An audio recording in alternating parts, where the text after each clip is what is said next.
Hello everyone, welcome to break time classes. इस video में हम आर री एग्ज़ाम के बारे में बात करेंगे। अब जो टाइम बचा हुआ है 6 महीने का, अगर जो टाइम मिला है 6 महीने के अंदर एग्ज़ाम होगा, तो ये बहुत होता है, इनफ टाइम होता है किसी भी एग्ज़ाम की तैयारी करने के लिए, अगर लग के किया जाए तो। अगर एकदम से आपने मन बना लिया है तभी, वैसे तो कितना भी टाइम दे दिया जाए वो काफ़ी नहीं रहता है। लेकिन ये जो टाइम है ये एकदम इतनी अच्छे से यूटिलाइज़ कर लीजिए कि एक अपॉर्चुनिटी की तरह देखिए। एक और डाउट था, कई सारे टेलीग्राम पे मैसेज आए थे कि जिन्होंने पेपर नहीं दिया था वो दे सकते हैं या नहीं। तो कई बार ऐसा हो चुका है कि पेपर कैंसिल हुआ है, रद्द हुआ, जैसे 16 वाला जो हुआ था आर का ही। तो जो पेपर देने नहीं गया था उसको, मतलब फॉर्म भरा होना चाहिए, पेपर देने गए हो या नहीं, तो उसका एडमिट कार्ड आता है दोबारा।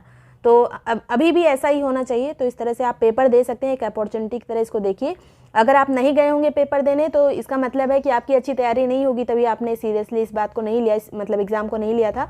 और अब जो है ले लीजिए, क्योंकि ये टाइम बहुत अच्छा है, दोबारा से मौका दिया गया है एक तरह से आपको। तो अभी जो है ये चीज़ें कवर हो सकती हैं, जो भी सिलेबस वगैरह है वो कवर हो सकता है।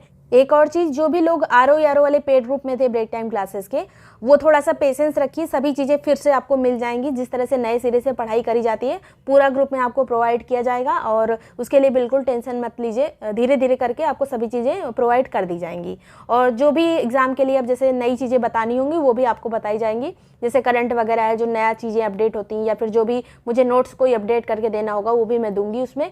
और इसकी बिल्कुल टेंशन मत लीजिएगा। बस इतना याद रखिए कि जब 2016 में पेपर कैंसिल हुआ था, दोबारा हुआ था, तो उसमें 2016 का करंट पूछ लिया गया था, मतलब बहुत पीछे जाके करंट पूछा गया था। तो अभी थोड़ा सा एक्स्ट्रा बर्डन हो जाएगा कि करंट कहाँ का पूछा जाएगा। पुराना भी पूछा जा सकता है, जैसे बजट पिछला वाला भी आपसे पूछ लिया जा सकता है, नया वाला भी पूछा जा सकता है, तो दोनों पढ़ना पड़ेगा।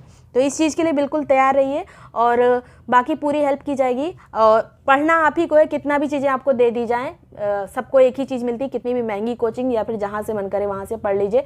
और वहाँ पे भी जाएंगे तो जितने स्टूडेंट होते हैं सबको सेम चीज़ पढ़ाई जाती है, उसमें किसी सबका सिलेक्शन नहीं होता। पूरी मेहनत करेंगे तभी सिलेक्शन होगा, और ये बहुत अच्छी अपॉर्चुनिटी है। किस तरह से पढ़ना है, सिलेबस को, मतलब एग्ज़ाम में क्या पूछा जाता है उस पर जो है एकदम उसको देखिए कि प्रीवियस ईयर पेपर में क्या पूछा गया है। मैंने सब कुछ दिया हुआ है उसमें, तो वो सब आपको फिर से भी दिया जाएगा, तो वो उसको अच्छे से देखिएगा क्या क्या पूछा गया है। इसके अलावा आर का ग्रुप ज्वाइन करना है किसी को, पेड ग्रुप, तो जो नंबर दिया है 7355459135 पे व्हाट्सएप करके ग्रुप की डिटेल्स ले सकते हैं। फीस है इसकी 500, और इसी में सभी नोट्स और प्रीवियस ईयर पेपर्स भी जितने हैं सब्जेक्ट वाइज। इसके अलावा जो भी टेस्ट वगैरह है, टेस्ट आपका थोड़े दिन बाद, मतलब टेस्ट भी आपका मिलता रहेगा, सब जितना टेस्ट वगैरह भी है आंसर की के साथ सभी चीज़ें आपको इसी ग्रुप में मिलेंगी। थोड़ा सा बस पेशेंस रखना पड़ेगा। और ये आप एग्ज़ाम दे के आएंगे, जैसे पिछला वाला भी अभी जो कैंसिल हो गया उसमें भी बहुत अच्छा रिव्यू अगर आपने देखा होगा, तो मैंने तुरंत ही वीडियो बनाया हुआ था, और अपने ही स्टूडेंट से पूछने के लिए, तो बहुत अच्छा रिस्पांस मिला था। बहुत सारे लोग तो ऐसे भी बोल रहे थे कि मेंस का कैसे पढ़ना है, बहुत सारी चीज़ें ऐसे आई थी मैसेज। तो अभी उसका कोई मतलब नहीं है, नए सिरे से बिल्कुल लगना है, तो जो है आपकी पूरी हेल्प की जाएगी। यूट्यूब पर भी क्या क्या किस तरह से पढ़ना है, सभी सब्जेक्ट यूट्यूब पे भी किस तरह से पढ़ना है वो भी सब यहाँ पे बताया जाएगा, तो बिल्कुल टेंशन नहीं लेनी है। बाकी ऑल द बेस्ट अगले एग्जाम के लिए। Thank you so much watching break time classes. Video पसंद आया, यूज़फुल लगा हो तो लाइक सब्सक्राइब कर लीजिएगा। Thank you.